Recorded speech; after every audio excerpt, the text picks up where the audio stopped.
سارے حاکم جو تھے، سارے وزیر جو تھے وہ اس کے انڈر تھے، لیکن اس نے ان کے خلاف کوئی ریزسٹنس نہیں دکھائی. کوئی ایسا نہیں ہے کہ وہ کھڑا ہو گیا ہو کہ نہیں جی میرے خلاف یہ کیوں ایسا کر رہے ہیں، یہ تو سراسر زیادتی ہے.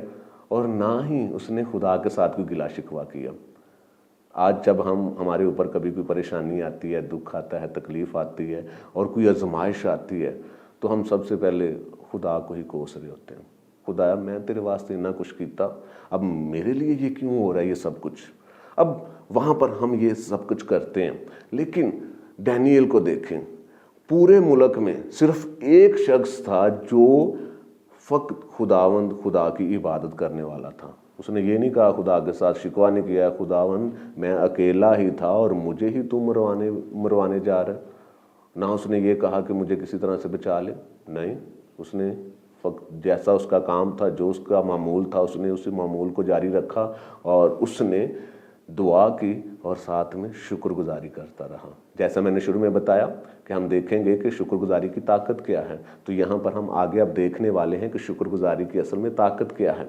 وہ شکر گزاری کر رہے آئے، دوسرے ناظم، مشیر، سردار دوسرے آئے، انہوں نے دیکھا اس کو خدا کے سامنے جھکے ہوئے اور اس کی عبادت کرتے ہوئے. وہ دارا بادشاہ کے پاس گئے اور انہوں نے کہا کہ دارا بادشاہ تو نے خود دستخط کیے تھے کہ یہ جو پوری مملکت کا ہر ایک شخص جو ہے وہ صرف تیری ہی عبادت کرے گا، کسی اور معبود کے سامنے نہیں جھکے گا.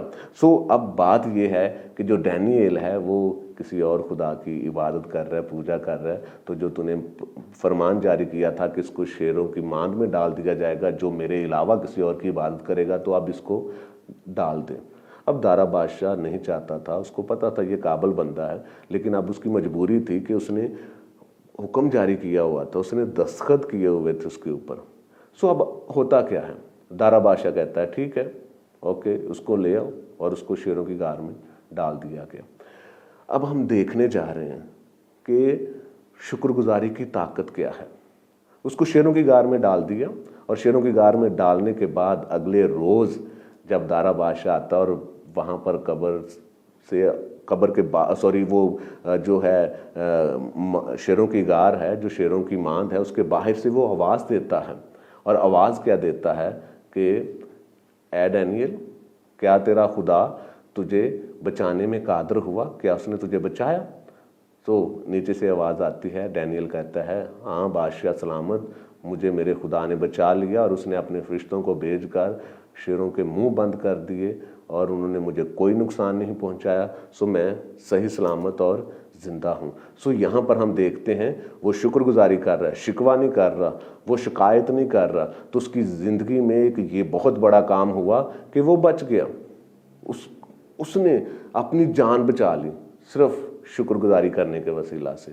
اور اس کے بعد جب ہم آگے دیکھتے ہیں، دارا بادشاہ کو سمجھ آ گئی کہ یہ جو دوسرے حاکم تھے، ناظم تھے، مشیر تھے، انہوں نے اس کے خلاف منصوبہ بنایا تھا. تو دارا بادشاہ نے کیا کیا، ان کی فیملیز سمیت، ان کے خاندانوں سمیت لاؤ اور ان کو اب ڈینیل کی جگہ پر، جب کہ ڈینیل کو شیروں کی ماند میں سے نکال لیا گیا اور اس نے کہا کہ اب ان کی ڈینیل کی جگہ پر ان کو شیروں کی غار میں ڈال دیا جائے.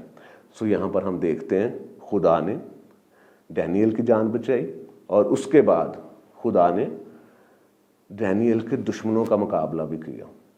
یہ بہت بڑا کام ہے. آج ہم اپنے دشمنوں کا خود مقابلہ کرنا چاہتے ہیں. ہم چاہتے ہیں نہیں میں بہت زیادہ مقابلہ کر سکتا ہوں، یا میں بہت طاقتور ہوں، میرے خلاف کوئی اٹھ کھڑا نہیں ہو سکتا، میرے خلاف کوئی ایسی بات کر کے جائے تو جائے کہاں پر. ہم اس طرح کی نیچر کے مالک ہیں، لیکن ہمیں ڈینیل کی زندگی سے سیکھنا ہے. ہم سب نے سیکھنا ہے، میں نے بھی سیکھنا ہے، آپ لوگ جو دیکھ رہے ہیں آپ سب نے سیکھنا ہے کہ جب ہم کسی مشکل حالات میں ہوں تو ہم شکر گزاری کریں. جب ہم شکر گزاری کریں گے خدا کی تو آپ ان برے حالاتوں سے بھی نکلیں گے جس طرح سے ڈینیل کو خدا نے شیروں کی ماند میں سے نکال لیا. اور جن لوگوں نے آپ کے خلاف وہ جو حالات کریٹ کیے ہوں گے، بنائے ہوں گے، ان لوگوں کے خلاف بھی خدا جو ہے وہ کام کرے گا اور ان کو سزا دے گا. آپ کو کسی کے خلاف لڑنے کی ضرورت نہیں ہوگی. شکر گزاری کریں. اور اس کے بعد میں نے جیسے کہا تھا 3 کام ہم دیکھیں گے. 2 کام اس کی زندگی میں ہوئے، اس کی جان بچی اور اس کے دشمنوں کا مقابلہ کیا گیا. اور اس کے بعد ایک بہت بڑا کام ہوا. بہت بڑا کام ہوا، اور وہ کام یہ ہوا کہ جب ڈینیل کو شیروں کی ماند میں ڈالا گیا، اس وقت تک پورے ملک میں، پوری مملکت میں صرف ایک ہی شخص تھا جو کہ زندہ خدا کی عبادت کرتا تھا، وہ فقط تھا ڈینیل۔ اور ڈینیل جب شیروں کی ماند میں ڈال دیا گیا، اس کے بعد کوئی بھی نہیں بچا۔ سب یہی سوچ رہے ہوں گے کہ کوئی نہیں بچا، لیکن دیکھتے ہیں ہم کہ جب ڈینیل کو شیروں کی غار میں ڈالا گیا، باہر وہ نکلا، اس کے بعد دارا بادشاہ نے ایک فرمان جاری کیا۔ میں چاہتا ہوں کہ وہ بھی آپ کے سامنے پڑھا جائے۔ چھٹے باب کی ہی اگر ہم 25 آیت سے لے کر 27 آیت پڑھتے ہیں تو وہاں پر لکھا ہے، تب دارا بادشاہ نے سب لوگوں اور قوموں، اہل لغت کو جو روئے زمین پر بستے تھے نامہ لکھا، تمہاری سلامتی افزون ہو۔ میں یہ فرمان جاری کرتا ہوں کہ میری مملکت کے ہر ایک صوبہ کے لوگ ڈینیل کے خدا کے حضور ترسان و لرزان ہوں، کیونکہ وہی زندہ خدا ہے اور ہمیشہ قائم ہے، اور اس کی سلطنت لازوال ہے، اس کی مملکت ابد تک رہے گی۔ وہی چھڑاتا اور بچاتا ہے، اور آسمان اور زمین میں وہی نشان اور عجائب دکھاتا ہے۔ اسی نے ڈینیل کو شیروں کے پنجوں سے چھڑایا۔ آمین۔ اب یہاں پر ہم دیکھتے ہیں، پہلے صرف ایک بندہ تھا پورے ملک میں خدا کی عبادت کرنے والا، اب اس کی شکر گزاری کے وسیلہ سے ہم دیکھتے ہیں کہ اب پورے ملک میں وہ دارا بادشاہ جو کہہ رہا تھا کہ مجھے سب لوگ سجدہ کریں گے، وہی اب دارا بادشاہ کہہ رہا ہے کہ نہیں، اب سے لے کر میری مملکت کا ہر ایک فرد، میرے مملکت کے ہر ایک صوبے کا ہر ایک فرد فقط ڈینیل کے خدا کی عبادت کرے گا اور اسی کے حضور ترسان و لرزان ہوگا۔ تو یہ بہت بڑا کام ہے۔